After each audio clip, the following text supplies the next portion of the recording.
ભરૂચના પ્રસિદ્ધ પ્રવાસન ધામ કબીરવડ ખાતે ઉનાળાની રજાઓ દરમિયાન હૃદયદ્રાવક દુર્ઘટના સર્જાઈ છે। નર્મદા નદીમાં નાહવા ઉતરેલા મામા ભાણેજ અચાનક ઊંડા પાણીમાં ગરકાવ થતા એકનું મોત થયું છે, જ્યારે બાળકની શોધખોળ ચાલુ છે। મળતી માહિતી અનુસાર ભરૂચના સોન તલાવડી વિસ્તારની નર્મદા માર્કેટ નજીક લસણવાળા ફળિયામાં રહેતા 20 વર્ષીય અમિતભાઈ લખાભાઈ વાઘેલા પાસે સુરત જિલ્લાના કોસાડ ગામે રહેતો તેમનો 7 વર્ષીય ભાણેજ રાજેશ વાઘેલા ઉનાળાની રજાઓ ગાળવા આવ્યો હતો। ગરમીથી રાહત મેળવવા બંને મામા ભાણેજ કબીરવડ ફરવા ગયા, જ્યાં બપોરના સમયે તેઓ નર્મદા નદીમાં નાહવા ઉતર્યા।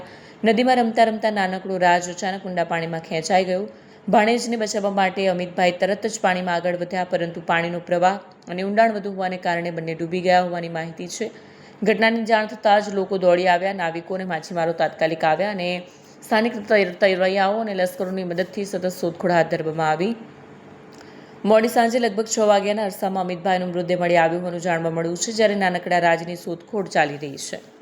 ઉલ્લેખનીય છે કે અમિતભાઈએ તાજેતરમાં જ ધોરણ 12 પાસ કર્યું અને કોલેજ જીવનની નવી શરૂઆત કરવા આતુર હતા, પરંતુ તે પહેલાં જ આ કરુણ ઘટનાએ પરિવારની ખુશીઓ છીનવી લીધી છે।